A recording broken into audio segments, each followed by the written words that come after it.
আর ইতিমধ্যেই দেখলেন যে গতকালকে ভাঙড় বিধানসভার মাটিতে তৃণমূল কংগ্রেসের একটা ব্রিজ উদ্বোধনকে নিয়ে দুমদুমার পরিস্থিতি। সেখানে একাধিক বোমা চার্জ করা হয়, তৃণমূল কর্মীদের উপরে নাকি হামলা চালানো হয়, এমনটাই অভিযোগ করছে তৃণমূল কংগ্রেসের কিছু নেতাকর্মীরা।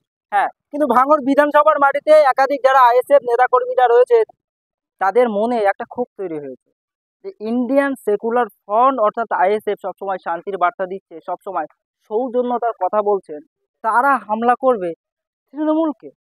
এই মুহূর্তে কথা বলবো ভাঙড় বিধানসভার বিধায়ক নওশাদ সিদ্দিকী। তিনি এই প্রসঙ্গে কি বলছেন আমাদের ক্যামেরার মুখোমুখি হয়ে আপনাদেরকে শোনাবো। দেখো, সাপ হয়ে কামড়ায় ওজা হয় ঝাড়ে, ওরাই বোমাবাজি করছে, এমনি আমাদের নামে এত মামলা দিয়েছে। আমরা কেন ওদের সাথে হিংসাতে যাব? আগেও যাইনি, এখনো যাবো না, আর আগামীতেও আমাদের যাওয়ার কোনো ইচ্ছে নেই। ওরাই বোমাবাজি করে আমাদের ভালো ছেলের নামে মিথ্যে মামলা দেওয়ার চেষ্টা করছে। তদন্ত হোক, আমাদের ছেলেরা যদি কোনো রকম ভাবে যুক্তি থাকে শাস্তি পাবে। তদন্ত যদি সঠিক হয়, তৃণমূল ছেলেদের নাম উঠবে। পেলো কোথায়? ওই দেশের ফ্ল্যাগ এনে আসলে কিভাবে? কে তৈরি করলো? কোথা থেকে এলো? এটা তদন্ত সাপেক্ষ, তদন্ত করা দরকার। কেন্দ্র সরকার করবে না, ছেড়ে দেন। রাজ্য সরকার কি করছে? আর যে দেশে থেকে দেশ বিরোধী স্লোগান দিচ্ছে, এর বিরুদ্ধে সুমোটো এখনো কেন হয়নি? আমি একটা পুলিশকে শুধু দালাল বলেছিলাম, আমার বিরুদ্ধে মামলা করে দিল মমতা ব্যানার্জির পুলিশ। তাহলে এখনো পর্যন্ত মমতা ব্যানার্জি তার পুলিশকে নিতে দেয়নি কেন, বা পুলিশ কেন ব্যবস্থা গ্রহণ করেনি? সে আমরা বারবার বলে এসেছি, শুভেন্দু অধিকারে মমতা ব্যানার্জি আলাদা নয়। এরা বিজেমন তৃণমূল বিজেপি মিলে বাংলার মানুষকে বোকা বানাচ্ছে, এটা বাংলার মানুষ বুঝুক। আমরা ডক্টরের সম্মান কিন্তু আমাদের সমাজ সোসাইটিতে অনেক উচ্চ স্তরে রাখি। শিক্ষক, ডক্টর, এই ধরনের যারা আছেন তাদেরকে আমরা অনেক উচ্চ স্তরে রাখি। যেভাবে ওই মহিলা ডাক্তার, লেডি ডাক্তার যেভাবে মন্তব্য করেছেন, সত্যিই ভাবে আমরা মর্মত আমরা এই কলকাতা আমরা দেখিনি। তিনি একজন শিক্ষিতা, তিনি একজন ডিগ্রিধারী মানুষ, সাধারণ একজন মহিলা নয় যে আবেগে কিছু বলে ফেলেছে। উনি একজন উচ্চশিক্ষায় শিক্ষিত মহিলা হওয়ার পরেও তার মুখ থেকে এই ধরনের আচরণ বা শব্দ কোনোভাবে কাম্য নয়। এখন দেখার বিষয়, হেলথ ডিপার্টমেন্ট থেকে, health ministry, West Bengal health minister অর্থাৎ মুখ্যমন্ত্রী কি ব্যবস্থা গ্রহণ করে সেগুলো দেখার বিষয়। তবে আমি বলবো কিছু হবে না, এই সরকার এদের বিরুদ্ধে কিছু ব্যবস্থা গ্রহণ করবে না। এদের বিরুদ্ধে ব্যবস্থা গ্রহণ করলে তাহলে হিংসা ছড়ানো বন্ধ হয়ে যাবে। হিংসা ছড়ানো বন্ধ হলে তৃণমূল কংগ্রেস আর বিজেপির লস হবে। এরা বরঞ্চ যাতে জয়, যত বেশি হিংসা ছড়াবে তারকে তত বেশি হয়তো প্রোটেক্ট করবে।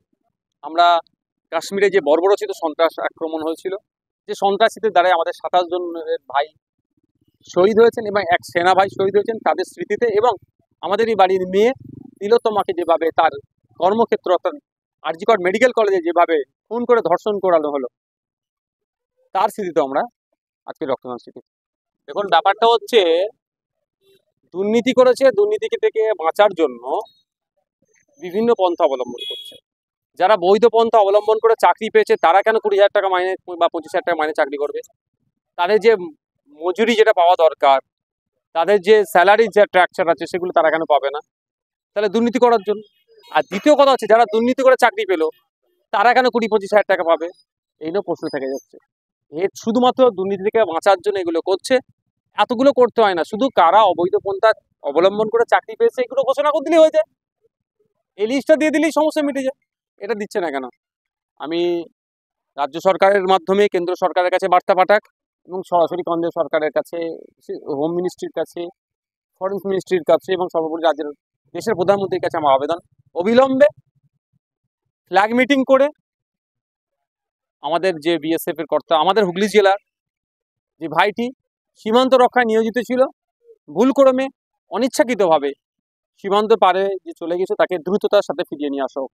তার পরিবার যেমন আতঙ্কিত, চিন্তিত, আমরাও তার এলাকাবাসী হিসেবে আমরাও চিন্তিত, আমরাও আতঙ্কিত। কারণ এই ভাই যে আমাদের দেশের জন্য প্রয়োজনে দুষ্কৃতীদের ছোড়া গুলি বুকে পেতে নেবে বলে প্রস্তুত ছিল, কিন্তু দুর্ভাগ্যক্রমে যখন সীমানা পার করেছে, কোনোভাবেই না তার ভাইকে আর বিলম্ব করা কোনো সময় নয়, দ্রুত তাকে ফিরিয়ে নিয়ে আসা হোক আমাদের দেশে।